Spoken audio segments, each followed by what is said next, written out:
আজকে আমরা salary sheet বানানো শিখবো, ঠিক আছে। এখানে দেখো employ ID, designation, city, employ name, month of salary আর অ্যাড্রেস, এগুলো সব দেওয়া আছে। তারপরে এখানে ইনকাম দেওয়া আছে, এখানে ডিডাকশান দেওয়া আছে। ইনকামে এখানে আমাদেরকে বেসিক স্যালারি দিতে হবে, তারপরে ডিএ, টিএ, এইচআরএ, পিএফ আর গ্রস পে আমাদেরকে বের করতে হবে। এই ডিডাকশানে এখানে পিএফ, লোন, ইএসআই মানে হচ্ছে তোমার হচ্ছে এমপ্লয়ি স্টেট ইন্স্যুরেন্স বা ইনকাম ট্যাক্স, তো তোমরা জানো। আর এখানে টোটাল ডিডাকশান আর নেট স্যালারি কীভাবে বের করবো সেটাই আমরা শিখবো। বেসিক স্যালারি এখানটাতে আমরা এগুলো সব ডিলিট করে দিলাম। এখানে আমরা বেসিক স্যালারি একটা দিয়ে দিচ্ছি। এখানে ধরে নিচ্ছি যে বেসিক স্যালারি আমাদের এখানে 50,000 টাকা। আচ্ছা, ডিএ মানে হচ্ছে এখানে ডিয়ারনেস অ্যালায়েন্স, ঠিক আছে। মূল্য বৃদ্ধির জন্য কোনো প্রতিষ্ঠান বা সরকারি প্রতিষ্ঠান যদি এমপ্লয়ীদেরকে, এমপ্লয় মানে যারা সরকারি কর্মচারী, যারা আমাদের বিভিন্ন অফিসে যারা কাজ করে, তাদেরকে ডিএ মানে মূল্য বৃদ্ধির জন্য একটা অ্যামাউন্ট দেওয়া হয়, একটা পার্সেন্টেজ দেওয়া হয় বেসিক স্যালারির সাথে। তাহলে এখানে বেসিক স্যালারি হচ্ছে 50,000, তার সাথে আমরা ডিএ বের করব।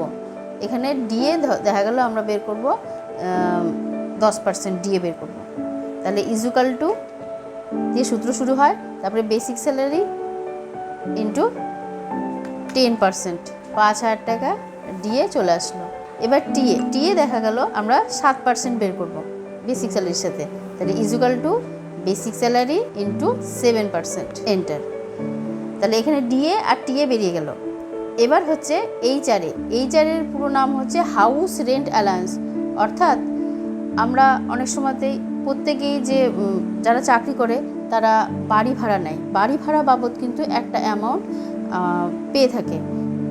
এখানে সিটি সেল আইডি, এখানে যদি মেট্রো থাকে, অর্থাৎ একদম যেখানে বাড়িটা ভাড়া নেওয়া হচ্ছে যদি শহরের মধ্যে হয়, তাহলে মেট্রো সিটিতে হয়, তাহলে সেক্ষেত্রে আমরা যেই পার্সেন্টেজটা দিব ধরে নিচ্ছি 15%। বেসিক স্যালারি 15% হচ্ছে যদি মেট্রো সিটিতে থাকে। আর বেসিক স্যালারি যদি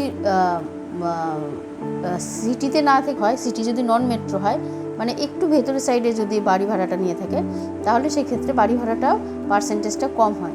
এটা যদি 15% হয় ধরে নিচ্ছি, ওটা আমরা 10% বা 11% ধরে নিচ্ছি।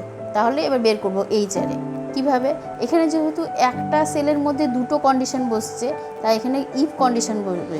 তাই ইজুকাল টু দিয়ে সূত্র শুরু হবে, equal to if first bracket open, যদি এখানে সিটি সেল আইডি, যদি city cell ID equal to, যদি ডবল কোটেশনের মধ্যে লিখবো মেট্রো হয়, ডবল কোটেশন ক্লোজ, কমা দিয়ে লিখব, তাহলে এখানে বেসিক স্যালারি ইন্টু হবে 15%, ঠিক আছে। এবার যদি ইফ ফার্স্ট ব্র্যাকেট ওপেন, যদি city cell ID equal to যদি নন মেট্রো হয়, এখানে আমরা যে বানানটা দিব সেটাই কিন্তু আমাদেরকে লিখতে হবে, যেভাবে লিখব সেইভাবে। নন মেট্রো হয়, নন মেট্রো লেখার পরে কমা দিয়ে, তাহলে বেসিক স্যালারি ইন্টু ধরে নিলাম 11% দিয়ে ব্র্যাকেট ক্লোজ করব, দিয়ে দুবার ব্র্যাকেট ক্লোজ করতে হবে, দিয়ে এন্টার মারব। আচ্ছা, এখানটাতে এইচআরএটা আমাদের ভুল দেখাচ্ছে, দেখি বানানটা আমরা ঠিক করেছি কিনা। আচ্ছা, এখানে বানানটা আমি ভুল করেছি, টিআরও মেট্রো। এবার দেখো আমার ঠিক চলে আসলো, যেহেতু বানানটা ভুল করেছিলাম সেহেতু কিন্তু এটা ভুল দেখাচ্ছিল, ঠিক আছে। এখানটা আমি আরেকবার চেক করে দেখি, এখানটা মেট্রো আছে, এখানে আমরা নন মেট্রো করে দেখি। এখানটায় আমি নন মেট্রো লিখব, দেখি এন্টার করব। এখন কিন্তু এটার এইচআরএটা কিন্তু কম চলে আসলো, ঠিক আছে। তাহলে এখানে মেট্রো বা নন মেট্রো যেমন হবে সেই রকম অনুযায়ী পার্সেন্টেজ আসবে, বুঝতে পেরেছ। এবার দেখো পিএফ বের করব। পিএফ মানে হচ্ছে প্রভিডেন্ট ফান্ড। প্রভিডেন্ট ফান্ডটা আমরা ধরে নিচ্ছি 5%, বেসিক স্যালারি 5%। প্রভিডেন্ট ফান্ডটা যেহেতু প্রতি মাসে স্যালারি থেকে কাটা হয় সেহেতু আমরা 5% করে কাটাবো। তা equal to basic salary into 5%, চলে আসলো 5%। এবার গ্রস পে স্যালারি আমরা বেসিক স্যালারি পাচ্ছি 50,000, ডিএতে আমাদের দেওয়া হচ্ছে 5,000, টিএতে 3,500, এইচআরএ 5,500 এবং পিএফ এখানে 2,500। এবার সবটা মিলে আমরা কত পাচ্ছি গ্রস, তাহলে সব বের করার জন্য আমাদেরকে সাম করতে হবে। Equal to sum first bracket open, তারপরে এখানটায় বেসিক স্যালারি টু পিএফ পর্যন্ত আমরা ড্র্যাগ করব, দিয়ে ব্র্যাকেট ক্লোজ করে এন্টার মারলে আমাদের কি চলে আসলো গ্রস পে 66,500 টাকা হচ্ছে আমাদের গ্রস পে। এটা হলো আমাদের ইনকাম। এবার হচ্ছে ডিডাকশন মানে ইনকামের পরে আমাদের বাদ যাচ্ছে কি কি।